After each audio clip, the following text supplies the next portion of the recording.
Hey Cinegeeks, I'm Roy. I'm Angela. And we are back with another edition of the Cinegeeks Cinebites Review. Video edition. Yes, and for this episode, we will be talking about Paddington in Peru. Paddington in Peru is the third film in the Paddington film franchise, once again starring Ben Whishaw as the voice of Paddington, joined by Hugh Bonneville and Emily Mortimer. In this film, Paddington returns to Peru to visit his beloved Aunt Lucy, who now resides at the home for retired bears. With the Brown family in tow, a thrilling adventure ensues when a mystery plunges them into an unexpected journey. Ooh. Okay, so Paddington, of course, is the much beloved bear, kumbaga, in English literature. Angela, what did you think of Paddington in Peru? Well, I've always loved the character. I love the first two movies. So, I was really looking forward to how they will, kumbaga, complete his story. Since it's the trilogy is complete now. So, I think this is a perfect full circle moment for Paddington and, of course, the Brown family. So, satisfying naman siya for me. What about you? Ako naman, I loved this movie pa rin. Just like all of the movies in this trilogy, I was talking to you after we saw it and I told you na parang walang latak dito sa trilogy na to. Yeah. Jokingly, I said na yung unang sine was A++. Wow. Tapos yung pangalawa A+. High praise. Oo, kasi and dito sa film na to, the family is back. Except for Sally Hawkins, who is now replaced by Emily Mortimer. Yes, yeah. And as stated dun sa simula ng video, they go on an adventure where they try to find Aunt Lucy, Paddington's beloved aunt. Ngayon, ako, ang pinaka parang nagustuhan ko dito is the whimsy, the fun is still intact from the first two films. Although sabihin natin na iba yung flavor ng pagkakagawa nung pagkaka-execute din nung fun and whimsy na yon, hindi nakalimutan nung bagong director which is si Dougal Wilson taking over for Paul King.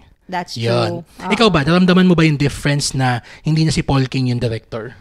Well, since they travel to a different world altogether, parang hindi naman masyadong, hindi ko naman masyado naramdaman yung sobrang iba na style. Although, yes, meron talagang quaint and parang warm, fuzzy feeling yung first two films na nakasanayan ko. But then, this one is a different adventure. So, parang okay lang din na different style. Ang sa akin lang kasi, parang na-miss ko lang yung style ni Paul King na parang mix between Wes Anderson and siguro Disney-ish yung parang type of fun.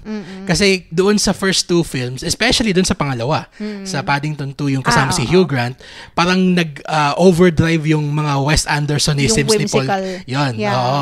Yung mga composition ng shots na symmetrical. The aesthetic. Yung whip pans. Yung talagang parang akala mo si Wes Anderson yung gumagawa without parang resorting to copying ba. Even the color composition was very Wes Anderson. Very parang hipster. True. At saka nakakatawa din doon, parang na-remind ako nung mga previous entries ng kumbaga parang siyang Grand Budapest Hotel. Yes. Yung ganun yung aesthetic niya. Yes. Dito sa 3, medyo naging sobrang regular way ng Hollywood ng paggawa ng sining very cute. live action Disney. Parang ganon. Yan. Parang Mufasa or Jungle Book. Parang ganon. Jungle Cruise. Parang ganon siya. Yes. Yung mga ganong klaseng sine ni Disney. Na admittedly maganda pa rin, pero yung Paddington 1 and 2 may na-establish na siyang identity in terms of its visual cues and style aesthetic. Oo, pati yung ganong klaseng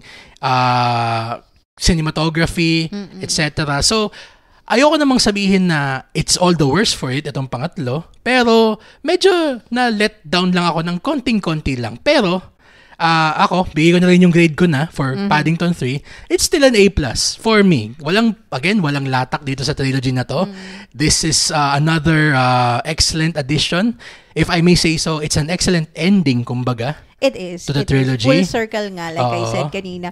Pero ang grade na maibibigay ko sa kanya is A lang. Simply because Sally Hawkins is my Mrs. Brown. So, parang medyo na-disorient din ako. True. Na iba si Mrs. Brown. True. So, parang na-attach na ako eh. Oh, Kay Mrs. Brown na Sally Hawkins, yung quirky mom vibe niya. Oo. Parang hindi masyadong na-capture ni Emily Mortimer for me. Although, she is an excellent actress. Pero, She tried her best. She did her best with what she was given. Pero Yes. kasi nag-latch on na ako kay Sally Hawkins as Mrs. Brown. So parang gusto ko sana na matapos yung kwento ni Paddington with the original Mrs. Brown because Mrs. Brown is a very important figure in Paddington's story. Yes. While we're on the subject of actors, masabi ko lang na Antonio Banderas is Yeah. funny as hell Super. dito sa scene na to. Oo. Talagang kung si Hugh Grant ang kanyang kinukuha na napansin natin before na kinukuha ni Hugh Grant ng mga roles ngayon is yung mga sardonic Sobrang assholes. quirky. Oo. Ito namang si Antonio Banderas, nga sobrang Ganun quirky, din. napatawan naman. Oo. So yun na siya. Yes. Nakakatawa siya dito. So Yeah.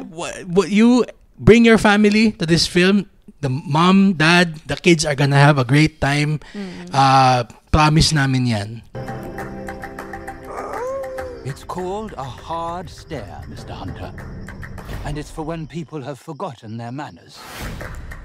Alright, kayo, what did you think of Paddington in Peru if you've seen it? Okay, this movie comes out January 29 in Philippine cinemas. If you've already seen it by then, please let us know in the comments below. So, thank you very much for joining us for another Cine Geek Cinebite episode, and we'll see you in the next one.